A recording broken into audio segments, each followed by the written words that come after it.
চলছেই চলবে। বিজেপির গুন্ডারা রাজ্যটা চালাচ্ছে।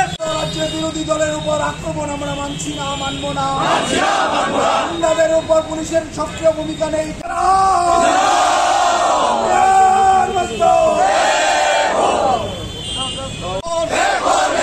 গুন্ডাদেরকে হেফাজত দেওয়ার জন্য পুলিশি কাজ নয়, মানুষকে হেফাজত করার জন্য পুলিশি কাজ। তার বিরুদ্ধে জনগণ লড়ছেই লড়বে। পুলিশের কাছে বিজেপির গুন্ডারা রাজ্য চালাচ্ছে, পুলিশ থানা বসে আছে, বাহিনী চালায়। পুলিশ কি করছো? জবাব চাই, জবাব দাও। রাজ্যটাকে বিজেপির বাইক বাহিনী গুন্ডারা চালাচ্ছে, পুলিশ কি করছো? জবাব চাই, জবাব দাও। রাজ্যটা ছেড়ে দিয়েছে, তার বিরুদ্ধে আমাদের লড়াই চলছেই চলবে। পুলিশ গুন্ডাদের হাতে, বিজেপির গুন্ডাদের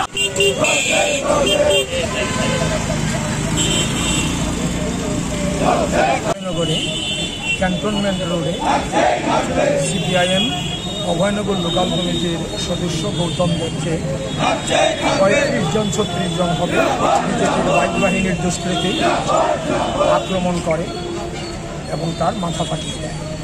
তার মাথায় ৬-৭টি সেলাই দেয় এবং সেই এলাকায় একটা পুজো হচ্ছিল, সেই পুজোর প্যান্ডেলে হামলা চালায়। পাড়ার ছেলেরা ছিল, তাদের উপরে হামলা চালায় এবং পুজোর প্যান্ডেল, চেয়ার, আসবাবপত্র ভেঙে দেয়। গৌতম দেবকে এমনভাবে মারা হয়, সারা শরীর মাথায় আঘাত করা হয়। তাকে গুরুতর আহত অবস্থায় আইজিএম হাসপাতালে আনা হয়। সেখান থেকে ট্রিটমেন্ট চিকিৎসা করিয়ে নিয়ে যাওয়া হয়। এখন পর্যন্ত আজ কত ঘন্টা হয়ে গেল? প্রায় ২৪ ঘন্টা হবে, আজ রাত ১২টায়। এখন পর্যন্ত একজন দুষ্কৃতীকে পুলিশ গ্রেপ্তার করেনি।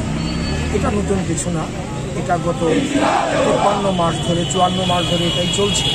একের পর এক গুন্ডাগিরি করছে বিজেপির আশ্রিত সমাজবিরোধীরা, বাইক বাহিনী। কিন্তু পুলিশ একাধারে নীরব থাকছে, কোনো গ্রেপ্তার নেই, কোনো রকম ব্যবস্থা গ্রহণ করা হয় না। আইন শৃঙ্খলার ভয়াবহ অবনতি, এটাই গতকাল আবারও পুনরাবৃত্তি হলো। আমরা যে থানাতে এসছি, রিপোর্ট দেখাচ্ছি, অবিলম্বেই আক্রমণকারী দুষ্কৃতীদের গ্রেপ্তার করতে হবে আমরা দাবি করছি। পুলিশ তার পুলিশের ভূমিকা পালন করুক।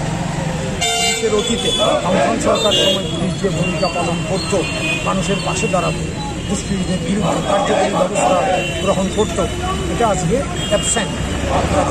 আইনের শাসন যাতে পুনঃপ্রতিষ্ঠিত হয় রাজ্যে, এই দাবি আমরা করছি। পুলিশকে ভূমিকা গ্রহণের দাবি করছি। মানুষকে বলবো, এই গুন্ডামির বিরুদ্ধে আপনারা এগিয়ে আসুন।